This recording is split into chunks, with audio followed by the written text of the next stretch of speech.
You came home to an empty house. You made your own snack. You figured it out. Nobody filmed it. Nobody posted it. Nobody gave you a trophy for surviving it. You are Generation X, born between 1965 and 1980, and almost nobody makes videos about you. If you are, or were, a latchkey kid, a slacker, a Gen Xer who never quite fit the story anyone was telling, this video is about you. Boomers changed the world. Everyone knows that. Millennials killed the napkin industry. We heard about it. Gen Z is chronically online. There's a documentary. And Generation X? Generation X got a shrug. Sandwiched, overlooked, called, cynical, and moved on from. But there's something else going on here. Something that nobody named. Generation X doesn't just feel overlooked. Generation X feels things that don't have names in English. Until now. A 2024 longitudinal study from the Mather Institute, a nationally representative survey of over 2,500 Gen Xers, found that 2 out of 5 members of this generation report not getting enough self-care. Not because they don't know how, because they were never taught, they were allowed to. Researchers in developmental psychology have spent 30 years studying this cohort and keep returning to the same word, unwitnessed. Gen X grew up without an audience. And here's the strange thing about that. When you spend a childhood with no one watching, you stop expecting anyone to see you, even when they're right there. Here's the context. In 1976, the divorce rate in the United States hit its historic peak. By 1980, nearly 40% of children were spending significant time in single-parent households. Gen X was the first generation to grow up expecting instability. They came home to empty houses not by accident, but by design. Both parents working, daycare not yet normalized. The term latchkey kid was coined specifically for them. They watched Watergate. They watched stagflation. They watched the AIDS crisis unfold in real time with no adult guidance. And then the adults in their lives said, "You're so independent," as if independence had been a choice. Psychologists call it defensive autonomy. It's not that Gen X doesn't need connection. It's that they learned very early that needing connection out loud was a liability. If you asked for help and nobody came, you learned to stop asking. If you cried and nobody noticed, you learned to cry quietly. If you waited for recognition and it never arrived, you learned to not wait anymore. That's not cynicism. That's a survival mechanism. It just looks like cynicism from the outside. And here's the thing about survival mechanisms. They work exactly as designed until the emergency is over, and you're still running them in a world that no longer requires them. Look at how Gen X was portrayed in pop culture.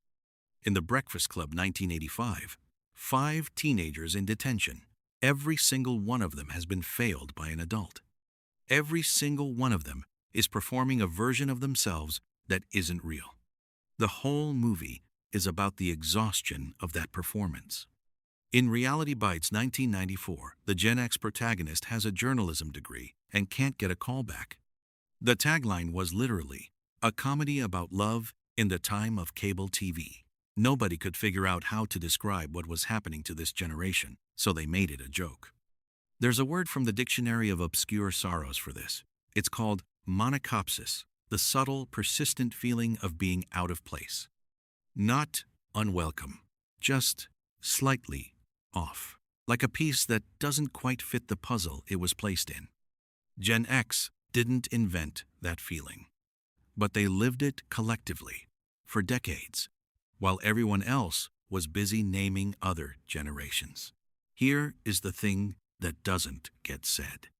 Not in articles, not in listicles, not in the rare documentary that remembers this generation exists.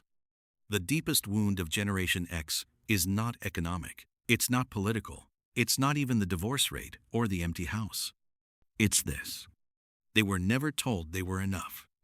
Not by institutions that crumbled, not by parents who were doing their best but were also, frankly, overwhelmed. Not by a culture that skipped straight from Woodstock to the dot-com boom without stopping to ask, what about the kids in the middle? There's a word for what Gen X carries. It's called Hiraeth, a Welsh term for longing for a home you can't return to, or maybe one that never quite existed the way you remember it. Gen Xers feel Hiraeth for a childhood that should have been witnessed. For a version of growing up where someone stopped, looked at them, and said, "I see you. You're doing great. It's going to be okay." That moment happened for some, not for enough. And the strange grief of it, the Hiraeth, is that you can't go back and get it now.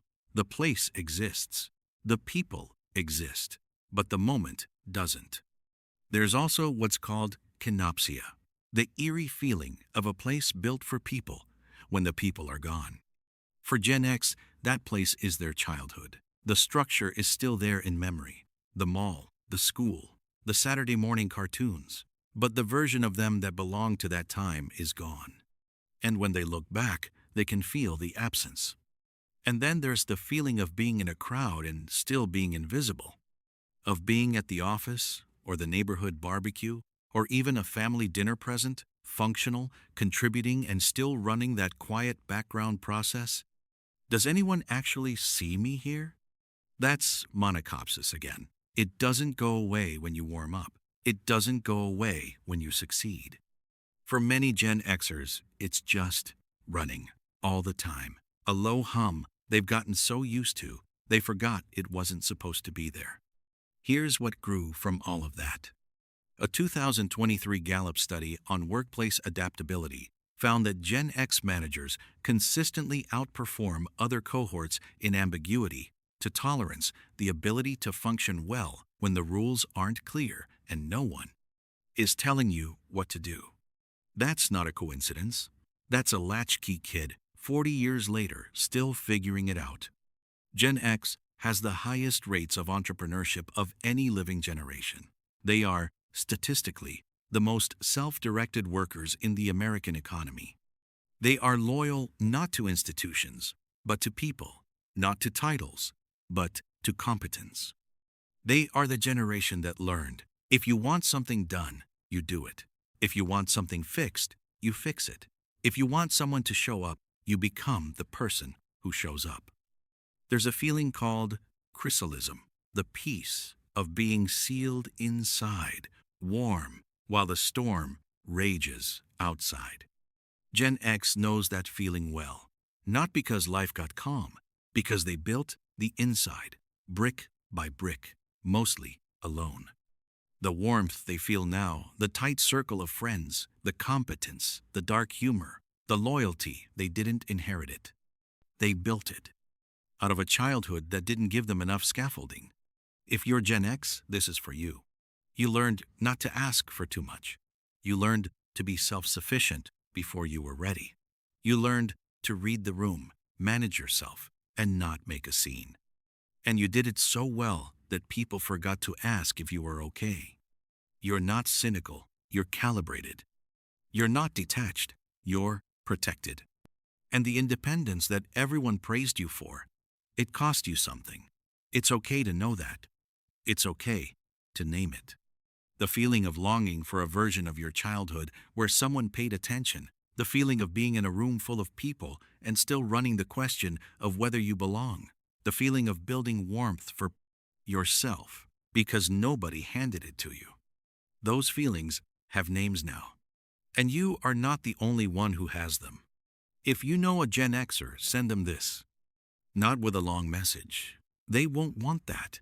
Just send it. They'll get it. And if this series is new to you, next week we're talking about Millennials. The generation that was told they could be anything, and what happens to a person when that promise doesn't quite pan out. Same Playmobil cast, different existential crisis. See you then.